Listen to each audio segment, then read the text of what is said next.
As a prominent military commander who trained so many mujahideen and militants in those areas, and your understanding of Afghanistan, since you have been affiliated according to your job with Afghanistan, how you explain to us the real situations now in Afghanistan and in the past? How you? Bismillah ar-Rahman ar-Rahim. Very good question. First of all, I will take this opportunity to extend my humble regards to the last army general who was commanding the Russian army in Afghanistan, and as his president decided to leave Afghanistan, he was the last one with great courage and the last soldier to cross Amur River, Oxus River, and crossed over it.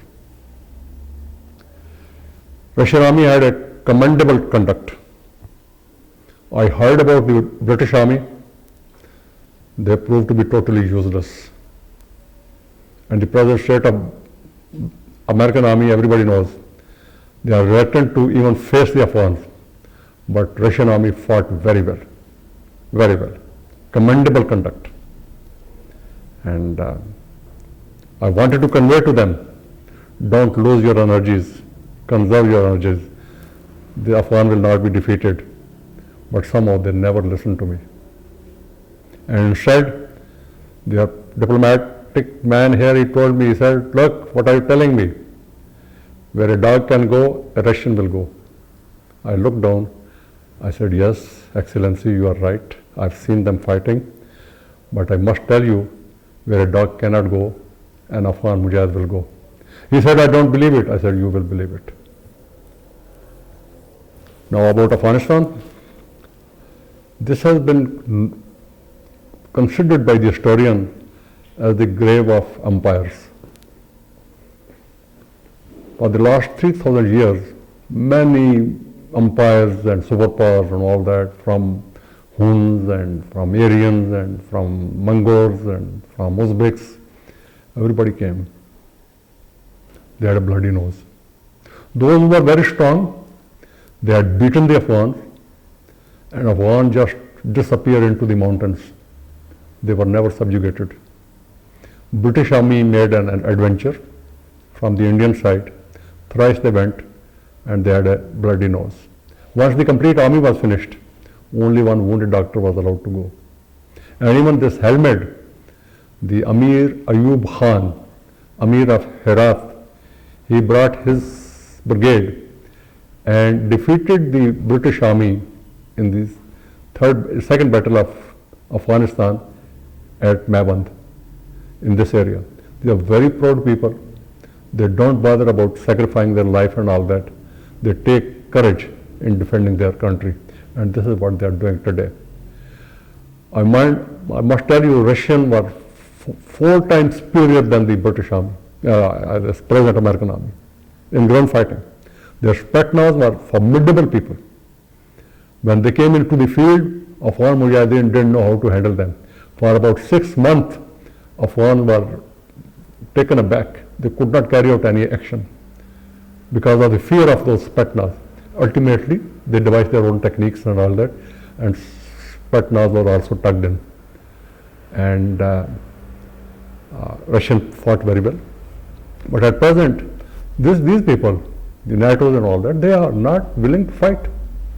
It is not the technology, it is not the money, it is that superior faith, a religious faith, a faith to defend his country, a faith, stronger faith to defeat the occupation forces, and a very superior faith to defend his religion. And this is a very strong thing. Nobody can defeat them. And apart from that, they have a lot of experience. At present, they are in 30 years in war.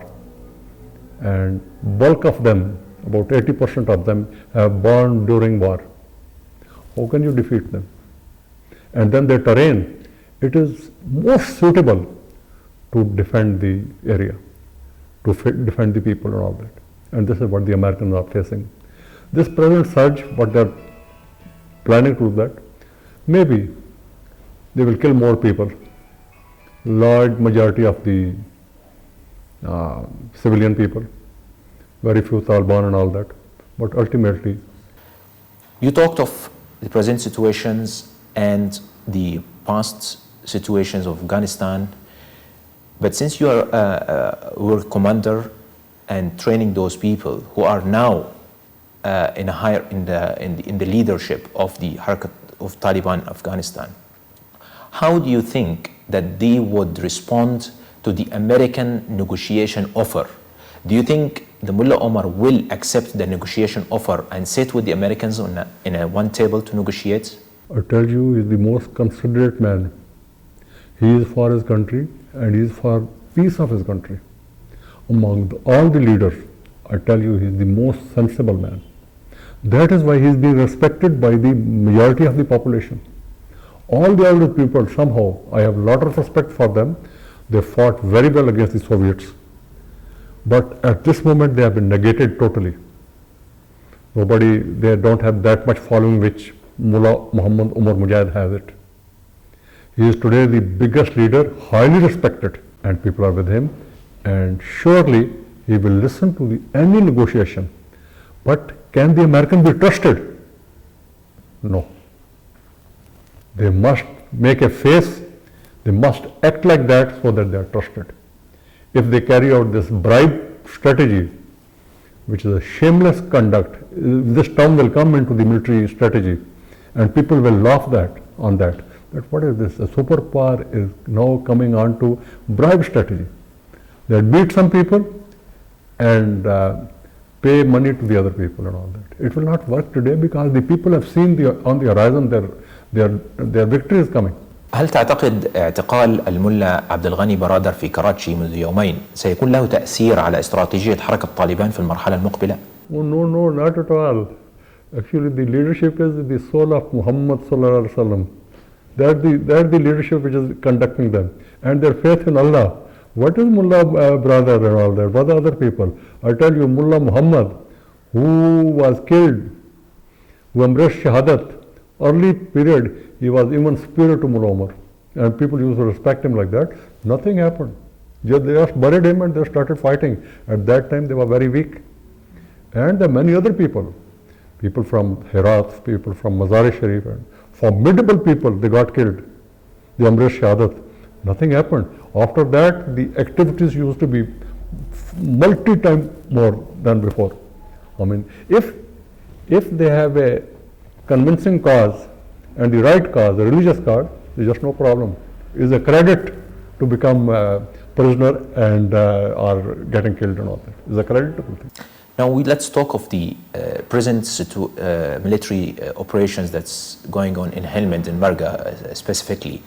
Do you think, as a military commander, an experienced one, do you think that Americans will succeed as they claim they would win over Taliban in those areas? There are two things in military. One is that you carry out an operation and you throw the opponent away.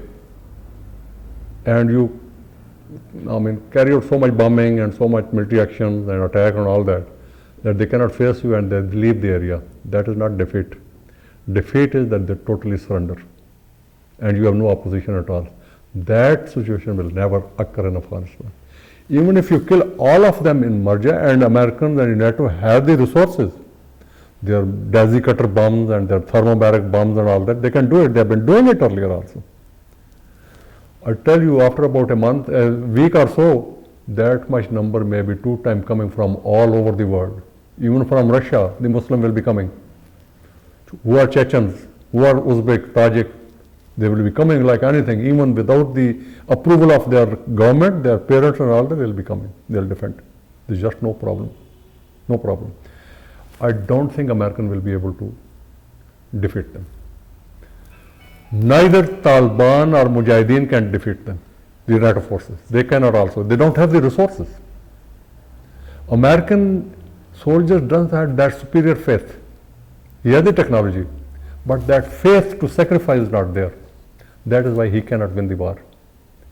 Mujahideen had that's the superior factor, superior than technology. But because of their other limitation, resources, finances and all that, They have no means to throw the American out of Afghanistan, but they can tire the Americans. The way Russians were tired. And then Gorbachev, honorable ex-president of Russia, he gave an order to leave the area. Had the American not interfered after his departure, thing would have been totally different. American interfered.